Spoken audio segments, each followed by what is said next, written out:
Today we're going to show you the WorkSharp guided sharpening system.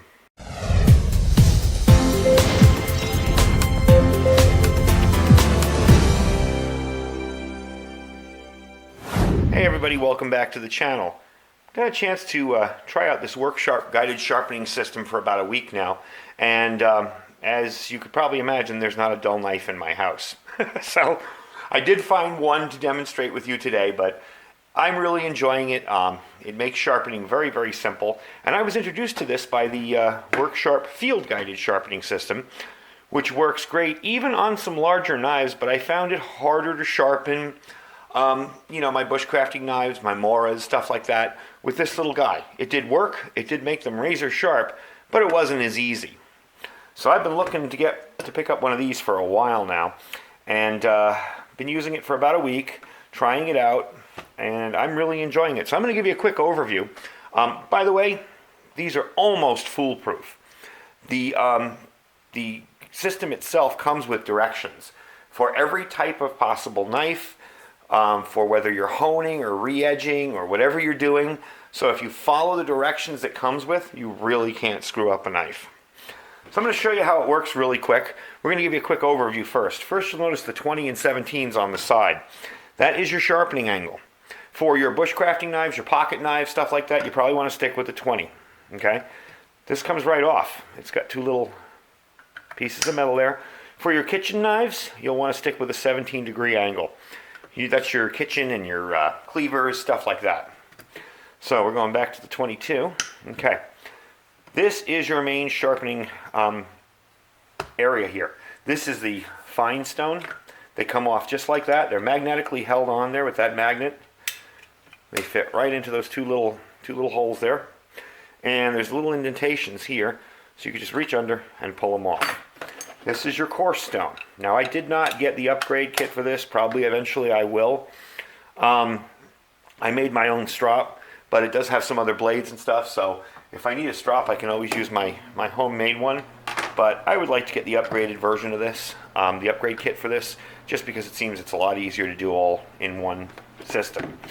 Well, being that I don't need to reprofile a knife, I'm not going to be using the coarse stone today, so we're going to put that aside and put the fine one on. Okay, that just drops right in there. Now, depending on the knife you're going to be sharpening, let's move this out of the way for a second. You're either going to lock it in place so there's no movement, or unlock it and let it move. Recurve blades, what is it? Let me take a look at the manual over here. I've got it up on the wall. Your drop point, clip point, spear point, stuff like that, you're going to want that movement on the end. Because what it'll do, I'll give you a quick demo here, is it will follow all the way down. And you notice how it's tilting? So you get the end of that and it tilts. And you're doing the same 20-degree angle all the way down without having to use it in a different manner. You go down this way, and it tilts right on the end. So a blade similar to this would be one you'd want that tilt function on there for. I believe with this one, if you're just honing it, it's 15 strikes either way, 15 runs either way. If you are putting a new edge on it with the sharper, with the heavier grit stone, you want to do it till you get a burr on one side, and then you want to get a burr on the other. Now, the way it was explained in the manual is you want the burr because the burr gives you a better edge. If you got a burr on one side, a burr on the other, and just eventually take it down even, you'll get a much sharper edge. But for this knife today, we're just going to be, this is a Kershaw Cyclone, by the way, for those of you out there who like knives. I don't carry it all that much because it's kind of big, but man, when I need to carry a bigger knife, it's handy. So we're going to do this probably about 3 or 4 times because this knife's already pretty sharp. Now, something you're going to need to watch out for. These little nibs on your knife, when you open them up, and some people use that to open with, they will get in the way, so you got to pay attention to that. Make sure you're not, see how it's holding it up there? Make sure you're not letting that be your 20 degree. You want it to be flat. You'll get most of the knife on there without a problem.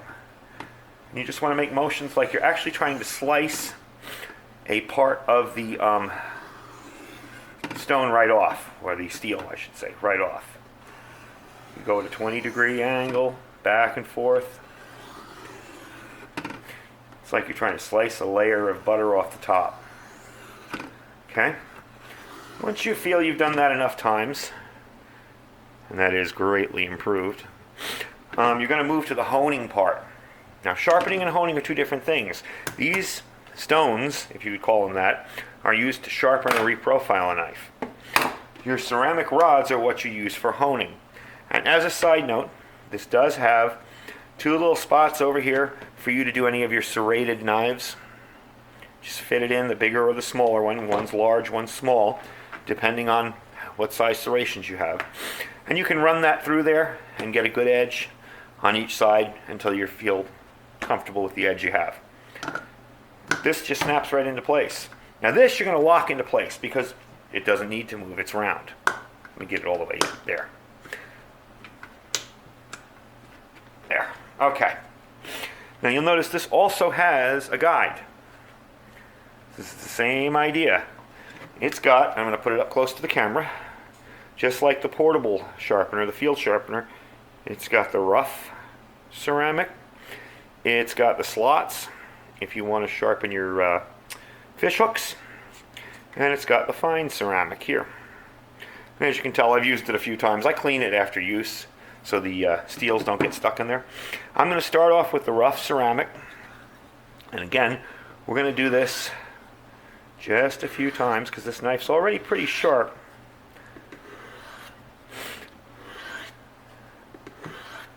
Just go same motion down there. Now you don't want to roll it. You never want to roll it because you'll knurl your tip, your edge, and you'll screw it up. You want to give it, and it helps to do this sometimes too. Perfectly flat across, like that. So you don't want to make sure you're not doing that while you're pulling it across.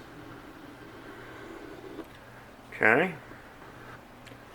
Got a little burr there on the rod. And you also want to make sure you're getting all the way to the end, but you don't want to roll the tip off the end. All this is in the guide too. This isn't stuff you're going to have to memorize from me telling you. It's all in the guide. It'll show you how to do everything. It really is almost a foolproof sharpening system. Now we're going to move to the smooth.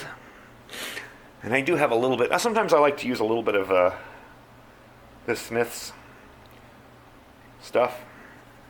It's kind of a lubricant for the edge. It also makes it easier clean up on the ceramic. I'm going to take it down this way a few times. You don't really need any pressure while you're doing this. You're just honing the knife. You're not looking to put a ton of pressure on it. You're just touching up that edge. And I was doing what I told you not to do there. You want to stop when you get to the end, not ride it off. You want to stop. You don't want to go down or slide off. Okay, that's feeling like it's pretty, yeah, that's feeling pretty good. Now I'm going to cheat today and use the strop on here. And again, if you don't know how to use these strops, you just follow the angle. If you're a sharpening newbie, or if you stink at sharpening with stones, this is the system to get. Because all the guesswork has been taken out of it. It makes it very, very easy. Alright, that is sharp. Yeah, as you can see, that's taken hair off my arm now.